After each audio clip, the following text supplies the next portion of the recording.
Gonna jump into this Tucker video. Just saw that he went, I don't know if it was live or not, but it looked like it was a live X. I have not seen it, but I'm gonna jump into it. He has been doing monologues when he does this style, so we'll do that. If you do not want interruptions, you are in the wrong place. If you want to watch this without interruptions, go follow Tucker Carlson on X. Now, this is my channel. I'm Osiris, if you don't know. This is Index Red. Let's check it out. Tucker Carlson is going to be doing a stream. And I'm most interested in the monologue. We'll see how far I go beyond that. I don't even know if there is a monologue, to be honest with you. There looks like there is. Let's go. It's Tucker Carlson. We got the drama. We got the dramatic. I don't even know what the topic is. Let me guess. What do you think the topic's going to be? To have the privilege. There's a lot going on in the world right now, but if you're on social media, and of course you are, because it's really America's only remaining news source, you know there's only one story going on, and it's Israel. Everyone online is arguing about Israel, and really they fall into one of two camps, generally speaking. So probably the more aggressive side are the deranged Taliban-level ethno-narcissists who are telling you that any criticism of the secular government of Israel is tantamount to blood libel against the Jewish people. And if you think that maybe it was not a great idea to arm Joseph Stalin, the greatest murderer in history, then you're a Holocaust denier. Shut up. And then on the other side, a group every bit as obsessed with Jews are the people who hate Jews, who are telling you that anyone who's Jewish is bad by virtue of being Jewish. It's a blood thing. Two things are interesting. One, there are very few kind of conventional Christian voices saying, wait a second, this is a secular government, another country, and it has probably nothing to do with my religion or anybody's religion. And we should never judge people on the basis of their immutable qualities because guilt and virtue are not passed down genetically. But almost no one is saying that. So you really have the ethno-narcissists and the anti-Semites. This gets on my nerves. Who is he arguing against? He's saying that there are certain traits that aren't handed down genetically. What is the argument when somebody names the Jew? What are they saying? Bring it up. Talk about it. You notice it's never talked about in any serious manner. It's always trying to say this person is a kook or this person's radical. There are certain takes I have or somebody might have about blacks, the Jews, whoever else. Why don't you talk about those takes and bring up a person, something tangible? This is just too vague. Who's arguing this stuff? Who is he arguing against? What is the point that he's making here? Country, and it has probably nothing to do with my religion or anybody's religion.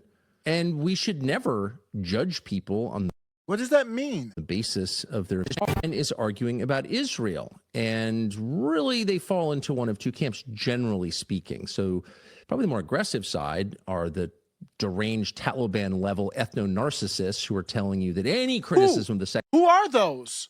So you lay in heavy when you talk about the other. Who are you talking about here? You're not even balanced in the intro here. Who are these ethno-level narcissists? Who are these people that you're talking about? Are these Jews? I mean, I know it's more than Jews, but are they included in this group? What are you doing here? And is arguing about Israel. And really they fall into one of two camps, generally speaking. So probably the more aggressive side are the deranged Taliban-level ethno-narcissists who are telling you that any criticism of the secular government of Israel is tantamount to blood libel against the Jewish people. Who are those? That wouldn't even bring in the evangelical Christians. He's calling it ethno-narcissists. I mean, that could only be Jews. Am I missing something? Maybe I could be missing something. I don't understand. And if you think that maybe it was not a great idea to arm Joseph Stalin, the greatest murderer in history, then you're a Holocaust denier. Shut up. And then on the other side, a group every bit as obsessed with Jews are the people who hate Jews, who are telling you that anyone who's Jewish is bad by virtue of being Jewish. It's a blood Who hates the Jews? Who are you talking about? Thing. Two things are interesting. One, there are very few kind of conventional Christian voices saying, wait a second, this is a secular government, another country, and it has probably nothing to do with my religion or anybody's religion. What are you talking about? The government is based in a country that is founded on the ideal of a Jewish ethno state. It is a nationalist country based on either ethnicity of Jewish or you got let into the club. This is not a religion that goes about and tries to recruit people. So you either got into the club or you got there ethnically. How is religion not a part of this? Of course it's a part of it. It's literally a part of the country. How are we separating this and saying, criticizing the secular government? Well, that's separate from the country. I can criticize the whole existence of the country too. Those are two separate things. And we should never judge people on the basis of their immutable qualities. Well, don't tell me what I should and shouldn't do, first of all. That's not a good thing. I'll judge whoever I want based on whatever level I want. Because guilt and virtue are not passed down genetically. But almost no one is Who's argued otherwise? I'll wait. saying that. So you really have the ethno-narcissists and the anti-Semites, and they're at war with each other. That's the online picture. Who are the ethno-narcissists? What? Who are those? What's even more interesting and maybe even more distressing is that in the U.S. government, the conversation, while much more muted, is a mirror of this in that a lot of the conversation is about Israel. Israel, a tiny country in the Middle East. Not critical to our national security, by the way. But the conversation, the bandwidth, is consumed by questions of Israel. So wherever you stand on Israel, whether you're on one of the two sides just described or neither one of them, you know in your gut that this is bad. If a country like ours, supposedly the most powerful in the world, is devoting all of its time internally to conversations about Israel, it's probably not going in a good direction. There's probably a lot being neglected in favor of this very specific boutique conversation about this tiny little country. It's just not good for anybody, including Israel, by the way. So you are siding with the people you just labeled as anti-Semites. Is that what I'm getting? You're closer to that side. Is that what I'm getting, Tucker, from this? Because saying that discussing Israel is not a good thing leans you towards the anti-Semite side. So this is not a good segment. I'm not going to go beyond the segment. I don't know how long his opening here is. I'm not going to go beyond it right now. I'm just not in the mood. So what's the antidote to this? How do you fix it? This Here is are not four good. things you can do to make the conversation about Israel and the relationship with Israel a lot healthier than it currently is. I haven't gotten a clear determination. What is the problem? He's saying something's not going well. There's neglect in America. No, it's not. That's not the problem I want to solve. So I don't want to play this exercise. The problem I see is the country that we call America does not exist. The United States of America is not a thing. It is the United States of Israel, run by Israel. It is not a debate where when I was baby in this thing say, oh, who controls what? No, it's not. There's no debate here. Who's controlling what? So that's the problem. Let us be free. That's the problem. Freeing America from the clutches of Israel, all foreign governments, but Israel is obviously the number one. Solving that is the problem. Here are the four. The first is get some global perspective on what we're talking about. The United States is a nation of 350 million people. It has some of the deepest natural resources in the world. That would include energy and water, agricultural products. The United States, however it's managed, is a powerhouse globally and always will be because its strength is inherent. It's a huge, decisive country. You see the problem I want to solve is that America is run by another country right now. So for you to start with, look at all the resources America has, well, yeah, that's why we're being used for another country and other countries' interests. It's all of our resources, all of our attention, our politics, our money, agriculture, everything there, everything that America has as a resource is being sucked up and used by other people. We are allowing that. So I wouldn't start with this. We'll see where he goes. In the scope of world history, the United States makes things happen. Israel is not an insult, merely an observation. By contrast, is a tiny and inherently insignificant country, at least geopolitically, in that it has only 9 million people. Okay, where are we going? And no natural resources, no meaningful natural resources. So it is insignificant. It is also physically tiny. It's about the size of New Jersey, famously, but it has a much smaller GDP than New Jersey. Okay. It is a much smaller economy than the state of New Jersey. It's an economy about the size of the state of Arizona, and almost one half. So I hope he's coming to the conclusion of what's happening here. Well, how is this country running us? The economy of the state of Massachusetts or Illinois. It just doesn't really matter, actually. If you're looking at a map and thinking through, where does power politics go? Israel's not even on the list. Again, it's tiny. It's got the population of Burundi. It's got a smaller population than Belgium. What is this anyway? And yet, despite its objective insignificance, it is the focus of the conversation, but it's also the focus of the spending. So right now, as we speak tonight, there are 2 THAAD missile batteries in Israel. That's 1/4 of the world's total supply of THAAD missile batteries. The THAAD missile battery is an American-made, very high-tech missile battery that takes incoming missiles out of the sky. And 1/4 of the world's entire supply of these is in Israel right now, manned by U.S. troops, by Americans, in uniform or not. They are American military personnel, and they are manning these batteries to protect Israel. And that shouldn't surprise you, because since October 7th, 2023, which is a little less than 2 years ago, the United States has spent at minimum $30 billion defending Israel. Huge. And for some perspective, the entire Israeli military budget before October 7th was about $25 billion. So the United States has put at least $30 billion into defending Israel in less than 2 years. What's your point? Over the course of its existence, a little less than 80 years, the United States has put $300 billion, at least, those are just the on-books numbers, into supporting Israel. $300 billion. Israel is by far, no one comes close, the largest recipient of U.S. aid over time and currently. So anyone who says, oh, it's just a drop in the bucket, it's totally insignificant, is lying or doesn't know the numbers. By the way, number 2 is Egypt. So why are we spending so much money on Egypt? Well, we're doing it at the request of Israel. Yeah, okay. You could probably what's your point? Add that to the tally. It's not an attack. It's merely perspective. We are spending our time, our money, and we're taking enormous risks on behalf of a country that geopolitically is not significant at all. The interesting thing is, most Americans have no idea that this is true. They don't know how disproportionate our attention to Israel and our spending on Israel is relative to the rest of the world. And if you want some sense of how disproportionate, India and China combined, neither of which is a strong ally at the moment, combined represent more than 1/3 of the entire world's population. Both are rivals economically, both are rivals militarily, at least potentially.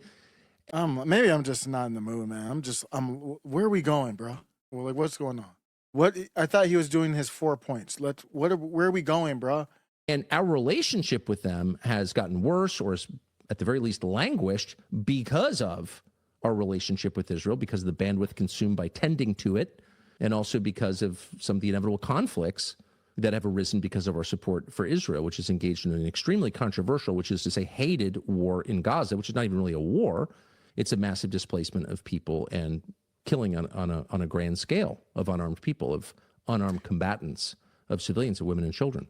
And the world sees this, and the world rejects it, and the world hates it. And so, it's interesting, since this is the second Tucker segment I've seen recently. I haven't seen a lot of his segments since, Fox News style, where he does the segment, then he brings in the guest. And it seems like he's not on the teleprompter, which is different. On Fox News, obviously, people wrote it out for him. He's a great writer himself, but I don't know what the mix was with him and other people writing it. They were well-written segments that I've studied, like literally broken down, like what his style is on his segments. Not to copy, it's not my style, but I just want to see it and learn from it. And this is not the same thing, and I think that he's struggling. You're not Nick Fuentes. Don't try, just do what you do. Israel's really last remaining ally of size, other than the UK, is the United States. And so there's a huge cost. I'm saying that because Nick Fuentes goes off the cuff, and he's still very organized. Something that people want. It's like, I can do my segment, it sounds authentic, and I can just do it off the cuff. It doesn't have to be teleprompted. And I feel like, maybe it's just me, I feel like Tucker's trying to do that. I don't think he can. This is not good so far. We're 14 minutes in, minus whatever the intro was, the music. This is not, I don't like this right now. To this. But again, most Americans have no perspective on just how disproportionate our commitment is because they marinate in lies about this relationship, mostly from our political class, also from the media. But really, if you were to lay the blame on one group in the United States, it's our elected leaders who continuously lie to us about the nature of this relationship, its significance, and they do it generationally. They've been doing it for many decades. Here, and this is just one example, but the most fun to watch. This is Nikki Haley at the Republican presidential primary debate 2023 describing the United States' relationship with the state of Israel. Watch. Last thing we need to do is to tell Israel what to do. The only thing we should be doing is supporting them and eliminating Hamas. It is not that Israel needs America. America needs Israel. It is not that Israel needs the United States. The United States needs Israel.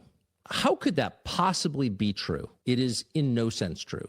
In fact, it's one of those lies that's not 3 degrees off the truth. It is a complete inversion of the truth. And the truth, which is obvious to anyone who looks at the numbers or is paying any attention at all, is that Israel could not survive without the United States. That's not an argument for pulling all aid to Israel. It's just an acknowledgement of the physical reality. Why is it not an argument for pulling aid to this is Israel fights its wars with American backing, with the guarantee, the implied defense guarantee. He just went off saying that the country is insignificant. So why is that not an argument for pulling all the aid from them? We have provided for so many years, since at least 1973, 50 years. And its social services are made possible, which are quite generous, made possible American subsidies. In other words, every dollar that goes to the Israeli military from the United States is a dollar that the nation of Israel can spend on its own people. And so there is no world in which America needs Israel more than Israel needs the United States. And of course, Nikki Haley was never asked to explain how exactly that could be true. What are you talking about, Governor? Why didn't he use a clip of Donald Trump? Donald Trump has said way worse things than that. Haley, not one person asked her that question. And no one asked her that question because anyone in whose mind that question appeared would have paused for fear of being attacked as an anti-Semite for asking a question about geopolitics. That has been the state of play in the United States for my entire life, over 50 years. Politicians make nonsensical statements. Nobody wants to even ask a follow-up question for fear of being attacked. It is a state of perpetual intimidation. Everybody's afraid of Israel, afraid of the topic, afraid, in some cases, of the state itself. We have not had an honest conversation about this ever, certainly not in my lifetime. And that suits the Israelis just fine. And if you're wondering why there's an awful lot of lunatic anti-Semitic comment. What is this, man? The country is built off of Jews. So it is not possible for you to say, we haven't had an authentic Israeli conversation without bringing up the Jew. It's literally impossible by their own definition, not mine. About Israel online, you have to wonder how much of that is organic. Some of it, of course, there are always haters, but how much of it is not organic at all? How much of that, the lunatic, all Jews are evil? Who's saying that? How much of that is being ginned up on purpose to make legitimate questions about the U.S. government's relationship with the government of Israel seem like crackpot stuff, like hate, like David Duke level lunacy? Probably some, because it serves their interests. That take is more lunatic than the all Jews, whatever you want to say, take. This take is more lunacy because it's almost as if you're purposely ignoring and then purposely presenting that argument, whatever the worst case argument is of that all Jew position. You're taking that and using it as a shield to try and make your position look more sane when it's actually more insane. His position makes no sense. We haven't had an authentic conversation about Israel. Great, let's sit down and talk about it. Let's start. Where would you start? If we're going to have an authentic conversation about Israel, where would we start?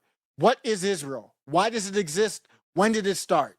It is impossible to have that conversation without talking about Jews. It's just impossible. Now, that is a criticism of the state of Israel and its incredibly sophisticated propaganda campaign, which, again, the rest of us have been marinating in for a long time.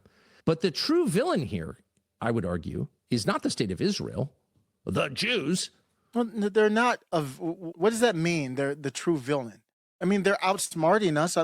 It's not even that they're the villain. I think the true villain here is American complacency. That's the true villain here, Tucker. It's the United States. It's our leaders who are putting up with this. No. Yeah, I understand what you're saying. I'm not really fully against that, but who's allowing this? It's you, it's me. We're allowing this to happen.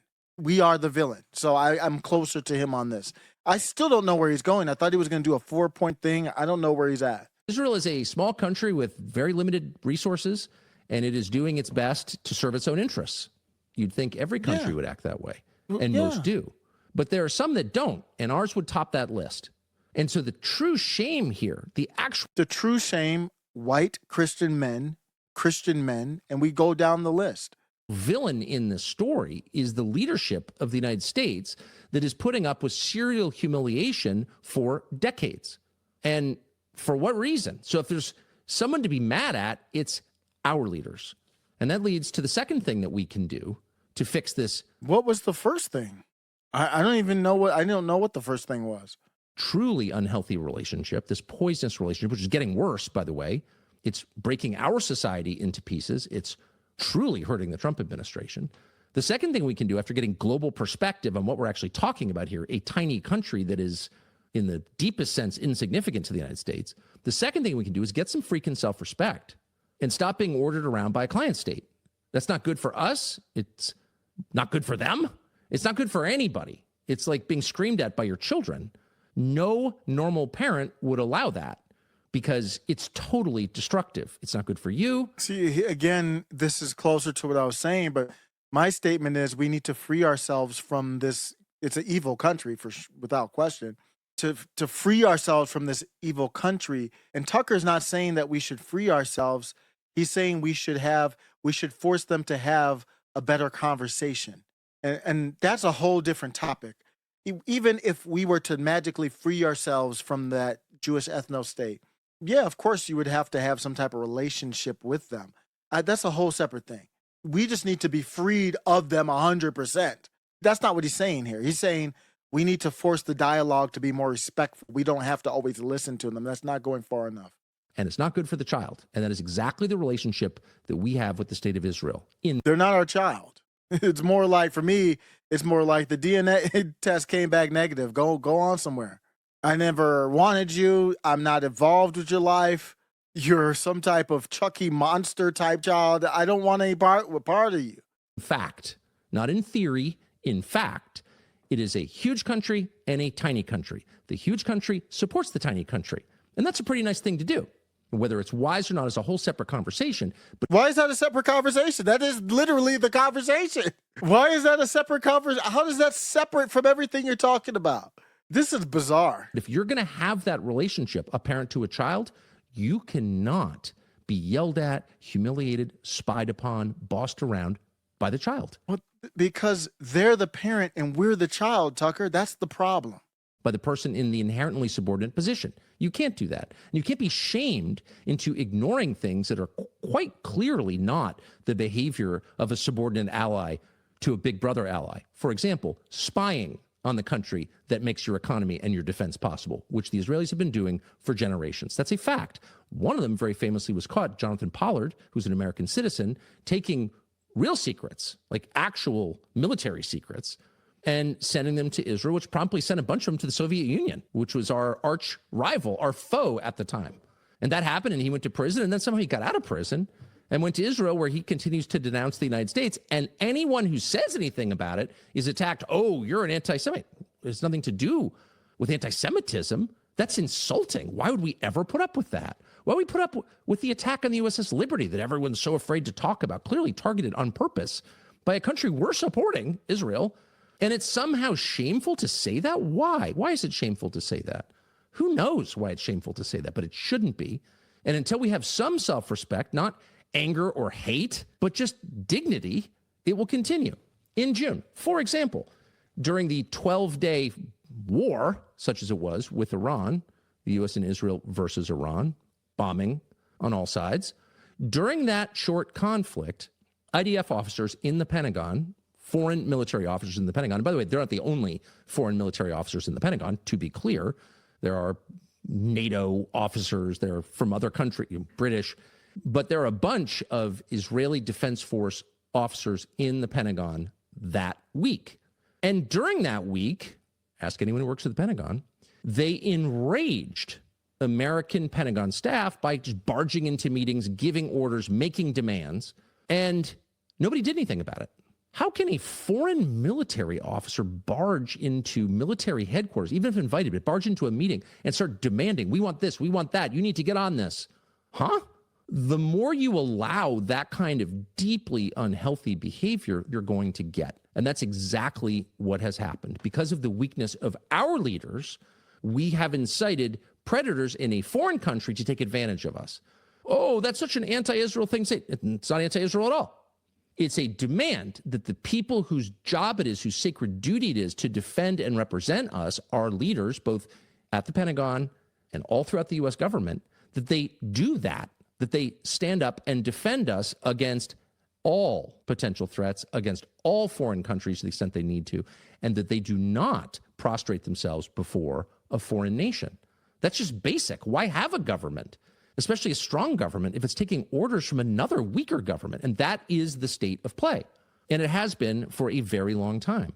And they're not even pretending, to such an extent that the prime minister of Israel goes on television to openly participate in, meddle in internal American politics, taking sides, attacking people, Americans. You wouldn't think it would be his business. He's not an American leader. He's not even an American citizen. Going on television to attack Americans because they're not fully on board with sending billions more to a country of 9 million people. And in case you think that's an overstatement, here is the Prime Minister of Israel, Benjamin Netanyahu, commenting on American politics. We talked about the woke right, and he said, I call it the woke Reich. That's a brilliant, the woke Reich, because these people, they're not... So you see, my takeaway is I'm not making fun of this guy anymore. I actually recognize he's more of our president than our president is, any president that we have. So I'm taking this guy very seriously now. When I hear him speak, I'm looking at him like he's the true guy running this country. It lands a lot differently. Different from the woke left. I mean, they're insane. They're but they're actually meeting on some of the things. We have to fight back. How do we fight back? Our influencers. I think you should also talk to them if you have a chance. To that community, they're very important. And secondly, we're going to have to use the tools of battle. And the most important ones are the social media. And the most important purchase that is going on right now is TikTok, number one. And I hope it goes through because it can be consequential. And the other one, what's the other one that's most important? X. This nigga asking questions like a teacher in a class. He's throwing it out. Like, what you think? You paying attention? Damn, that's boss, man. That's boss move right there. And the journal, are those journalists there? Wow. Very good. And, so we have to talk to Elon. He's not an enemy. He's a friend. We should talk to him. Now, if we can get those two things, we get a lot. And I could go on other things, but that's not the point right now. We have to fight the fight. It's almost unbelievable that he said that on camera. Imagine. This is a foreign leader bragging about how he's censoring Americans. Again, this guy runs a country of 9 million. So what's your take, Tucker? You're not coming to the conclusion. I just don't even get it. People that's totally dependent on our tax dollars to exist. And here he is on camera, and he's a sophisticated guy. Of course, he knows that he's being filmed, saying, anyone who opposes me in the United States, who opposes more aid to Israel or opposes getting sucked into war with Iran, which does not serve American interests, that person is not simply mistaken or wrong. I'm not going to bother to explain why that person is wrong. That person is a Nazi, part of the woke Reich, a Nazi. And the only way to fix it is by preventing Americans in the last country on earth with guaranteed freedom of speech, prevent Americans from hearing the other side. And so we push Congress to force a TikTok sale, which is true, by the way. And when that happened, and various members of Congress were like, no, really, it's about China. There were people online who said, no, I think it's really about Israel. You kind of wish it was about China. Here he is just admitting, no, we pushed the U.S. Congress to censor in the United States, to commit censorship in the United States because we think it's bad for us. And we need to talk to Elon. The only reason we have free speech in the United States right now is because of Elon Musk. By the way, a naturalized American, a foreigner who looked at the United States and said, what's great about that country? People can say what they believe because they're not slaves. They're not subjects of the state. They're citizens of a nation that they own. Free speech is central to the entire idea of America. In fact, it's really the only thing that sets us apart from any other country on earth. It's not our market economy. It's freedom of speech. And here's this guy, a foreign head of state, who, let me restate, is totally dependent on our tax dollars to exist, is saying Americans don't have that right, and he's going to do some kind of secret pressure campaign on Elon Musk to censor X because it bothers Israel. You know, that's the point at which you just say, no, absolutely not. That is not allowed. But since no one has said that, it has continued. And that's why when you go on social media, you see person after person taking that guy's line, repeating foreign government talking points on social media as Americans. Oh, you can't say that. It's true. It's 100% true. And it's also totally counterproductive, by the way. This is not a sophisticated propaganda campaign. This is a brutal and brutish propaganda campaign where anyone who disagrees with anything is immediately slandered and smeared. Megyn Kelly, who's got to be the single most moderate person on the question of Israel, who said 100 times and means it, by the way, I like Israel. I'm not against Israel. You know, but maybe it's not a great idea to get sucked into one of their wars. We've done that. Let's not do it again. Nazi! Immediately called her an anti-Semite and won't stop. Meanwhile, the actual anti-Semites, and there certainly are some online, never get criticized by Bibi or anyone else in his orbit. That's kind of interesting, isn't it? I wonder why that is. When you have actual anti-Semites, doing videos making fun of Auschwitz, but they get a pass? Maybe things are not quite as they seem. But normal people who harbor no hate toward anyone or try not to are immediately slandered in a way that makes it, in some cases, hard for them to have jobs if they deviate even a little bit. So what's the effect of this? Not that it's up to me to tell Israel how to run its propaganda campaigns, but the effect. I just don't understand this. If that country is so effing far up our ass in our business, then it is my position to say anything about that country. They're all up in our ass. I can say whatever the hell I want to say about that. I can say it about any country, but I'm more than justified to talk about them in any capacity. You see how none of these takes, this is manufactured. This is not authentic. None of these takes that Tucker has connects. The only thing that connects and makes sense is him to protect staying away from the Jewish question. That's the only thing that's solid here. The only thing that he's on solid ground with is saying you can't cross the line. You can't ask, what is a Jew? That's crossing the line. Just noticing is that it turns allies into enemies. You can agree on 98% of things, but if you think maybe it was a bad idea to bomb Doha, Qatar, the site of the largest military base in the Middle East, which exists to protect Israel, if you think it was a bad idea for the Israeli government to bomb Doha, then you're a Nazi? Just in point of fact, by the way, Hamas was originally in Qatar because the Israeli government asked them to accept Hamas. That airbase exists to protect Israel, by the way. That was such a reckless and demented move that Mossad in Israel opposed it and wouldn't participate in it because they thought it was too reckless. So to say that there is, quite a You believe that, Tucker? How do we confirm that? bit of latitude for debate in Israel is an understatement. Mossad refused to participate in that. But as an American, Was Mossad involved with the pagers? Was Mossad involved with the drones in Iran? These are things that were thought up for like 10 years.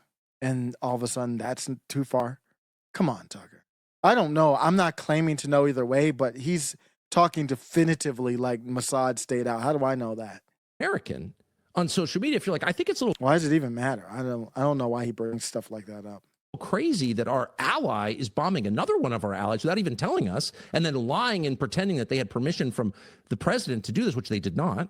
Well, If you say that, well, the president lied. Tucker, again, none of this adds up. The puzzle pieces aren't fitting to the take. The president, United States president, you said our politicians are the problem. The president lied. Our president lied. Our obviously fake president. You're a Nazi? You're part of the woke Reich? This can't continue. It's too crazy.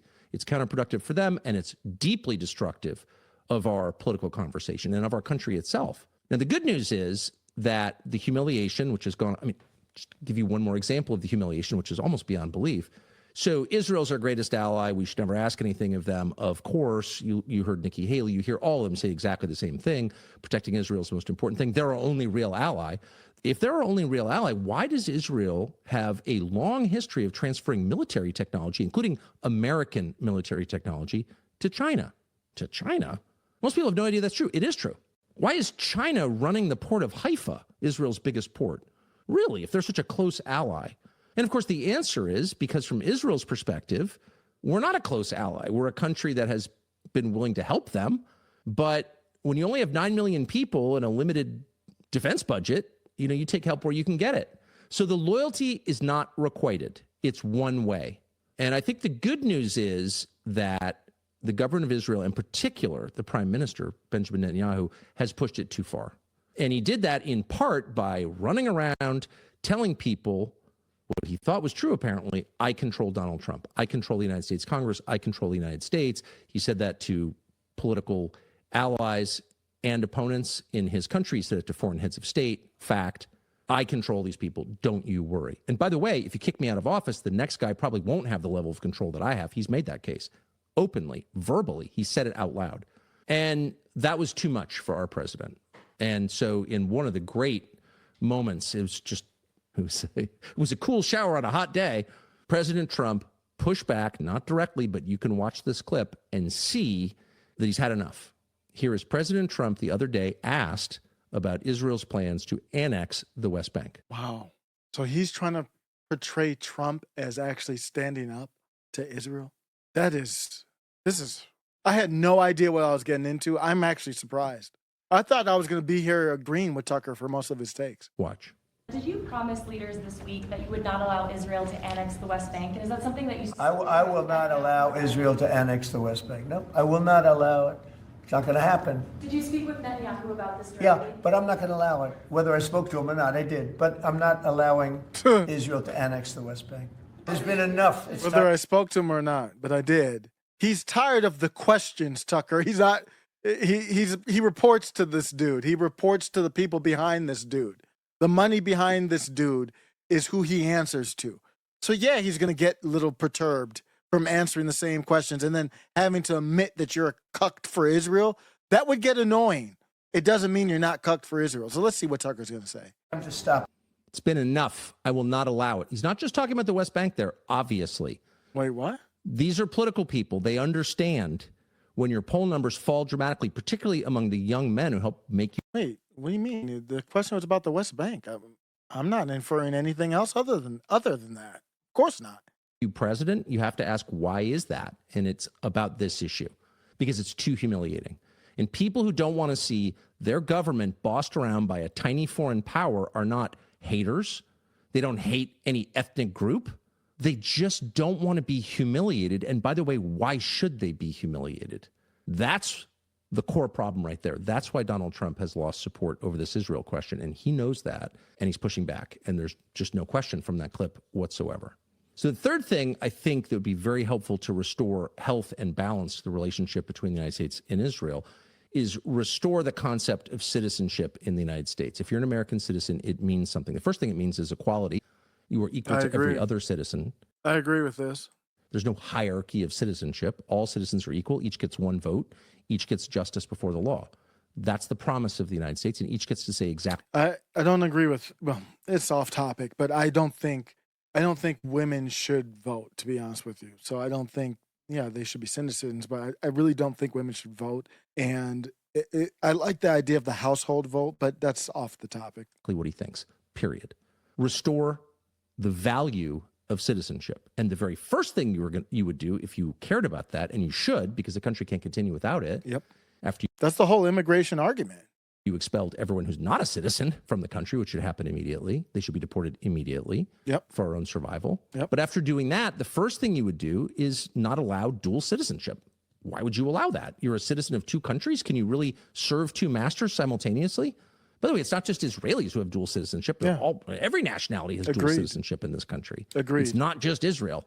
And it shouldn't be allowed for a single moment. Yep. What is that? Whose side are you on? He's probably going to go to the foreign. If you've served in a foreign nation's army.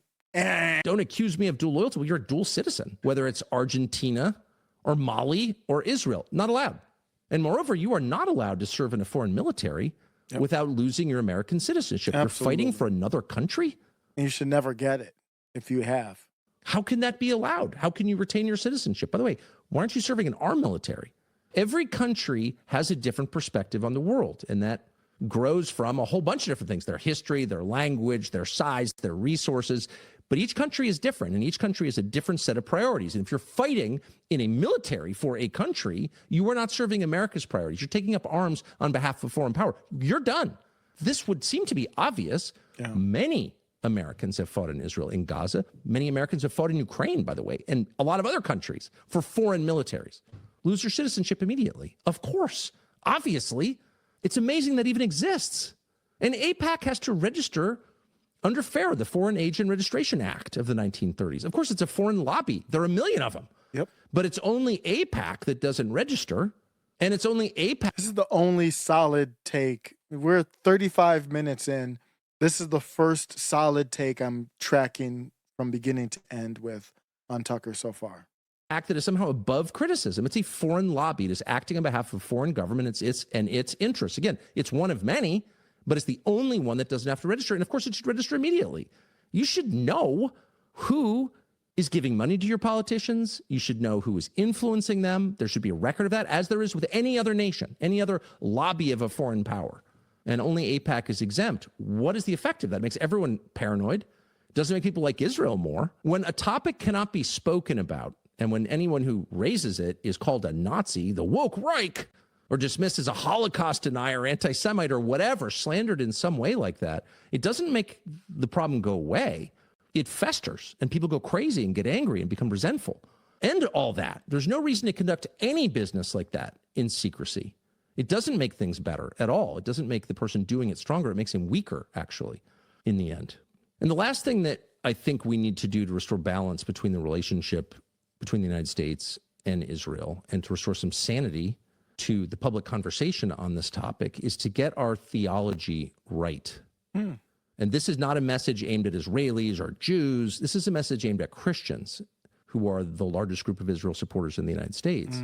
And their view of Israel is colored not just by sentimental attachment, which is fine, or trips to Israel, great, no problem, but by a Christian heresy. Yeah, this is based. So the point 3 and 4, I think I'm going to track with him 100% on 3 and 4. The oldest of the Christian heresies, which is that God somehow prefers some people based on their DNA. And of course, the whole point of Christianity is that is no longer true, that there is no chosen people. That's the whole point of the effing religion. This is really frustrating to watch. The chosen people are people who choose Jesus. That is the Christian message right there. It's not an anti-Semitic message, by the way. Well, it is an anti-Semitic message, though. Yeah, it is, Tucker. I guess I'm not going to, the overall take I agree with, so whatever.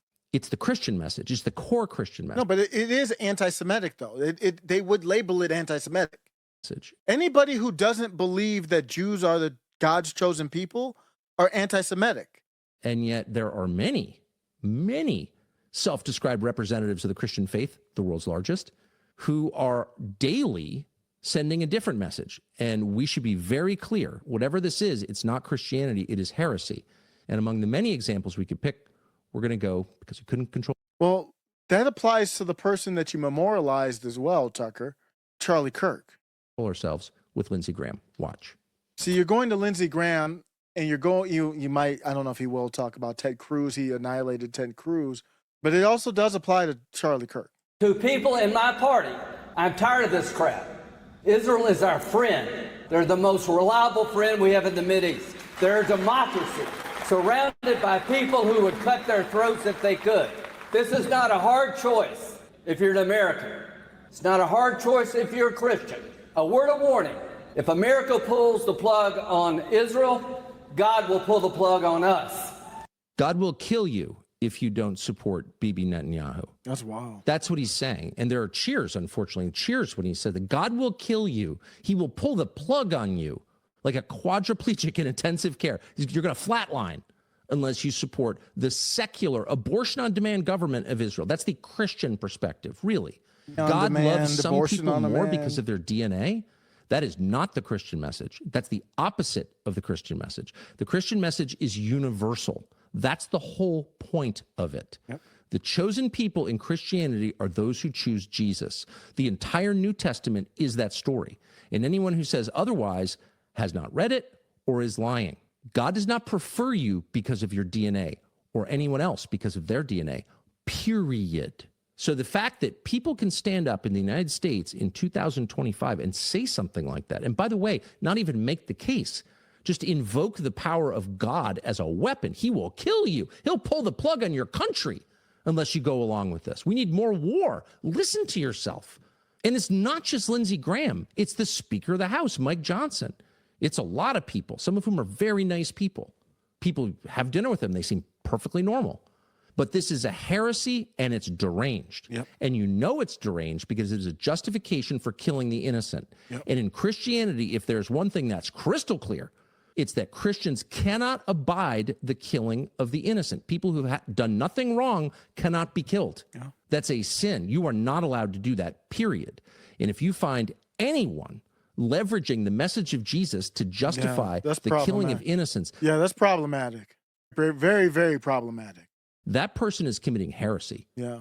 So those are the four things I think that we probably should do right away to restore some balance and health, reduce the craziness in the relationship and the conversation about Israel. But now for an update on where exactly things are in a complex and dynamic moment globally with regard to Israel, our old friend, Mr. Sachs, is here. All right. That's the segment for Tucker, if you want to continue on with the conversation. Oh, Jeff, thank you so much. He's very good. I'm just not in the mood at this point to finish it. I just wanted to see Tucker. That's what I was in the mood for, and I just wanted to record the reaction to it. Let me know what you think. This Tucker Carlson with his segment, and I think there's some good, there's bad, and ugly to it with Tucker himself. And it matters because he's one of the gatekeepers to the conversation, especially with Charlie gone. With Charlie Kirk gone, who is the void as far as like a Christian person speaking up at this level? There's a lot at smaller, lower levels, but at this level that will have millions of views, he has 16, 17 million followers on X. There's nobody at that level other than Tucker that I know. Nick is obviously big, but he doesn't get the same. He's not on X. He's on X, but now he doesn't do video on X. He's not on YouTube. He just tried to go back on YouTube. So I'm looking at what Tucker has to say. It matters. This is Index Red. No more games, no more masks, just the signal.